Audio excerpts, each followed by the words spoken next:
Genesis chapter 18. The Lord appeared to Abraham near the great trees of Mamre, while he was sitting at the entrance to his tent in the heat of the day. Abraham looked up and saw 3 men standing nearby. When he saw them, he hurried from the entrance of his tent to meet them and bowed low to the ground. He said, "If I have found favor in your eyes, my Lord, do not pass your servant by. Let a little water be brought, and then you may all wash your feet and rest under this tree. Let me get you something to eat, so you can be refreshed and then go on your way, now that you have come to your servant." "Very well," they answered. "Do as you say." So Abraham hurried into the tent to Sarah. "Quick," he said, "get 3 seahs of the finest flour and knead it and bake some bread." Then he ran to the herd and selected a choice tender calf and gave it to a servant who hurried to prepare it. He then brought some curds and milk and the calf that had been prepared and set these before them. While they ate, he stood near them under a tree. "Where is your wife Sarah?" they asked him. "There in the tent," he said.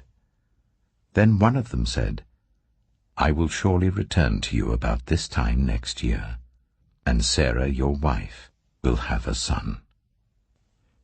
Now Sarah was listening at the entrance to the tent, which was behind him. Abraham and Sarah were already very old, and Sarah was past the age of childbearing. So Sarah laughed to herself as she thought, "After I'm worn out and my Lord is old, will I now have this pleasure?" Then the Lord said to Abraham, "Why did Sarah laugh and say, 'Will I really have a child now that I am old?'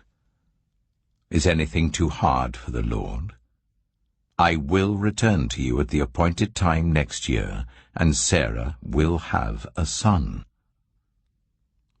Sarah was afraid, so she lied and said, "I did not laugh."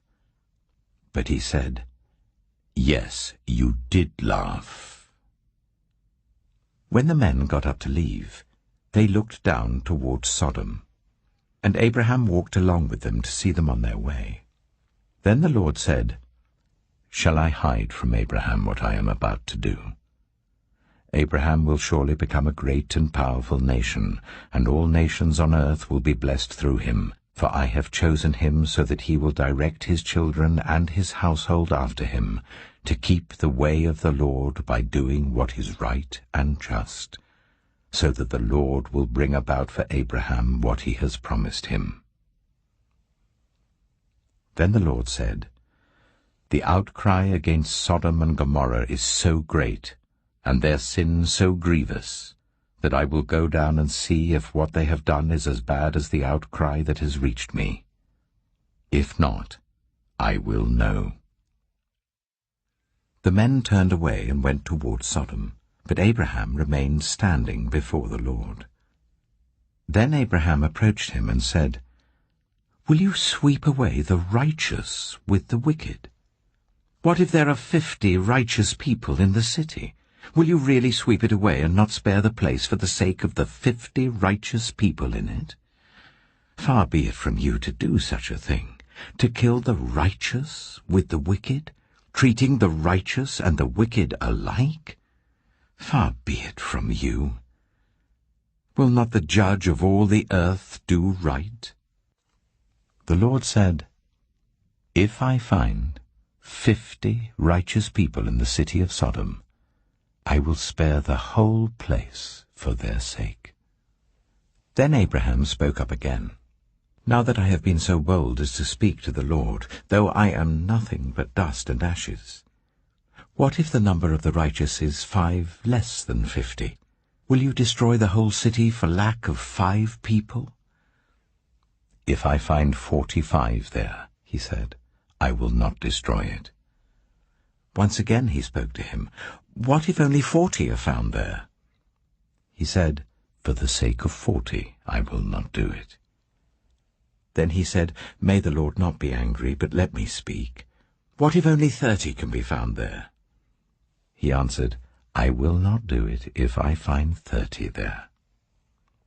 Abraham said, now that I have been so bold as to speak to the Lord, what if only 20 can be found there? He said, for the sake of 20, I will not destroy it. Then he said, may the Lord not be angry, but let me speak just once more. What if only 10 can be found there? He answered, for the sake of 10, I will not destroy it. When the Lord had finished speaking with Abraham, he left, and Abraham returned home.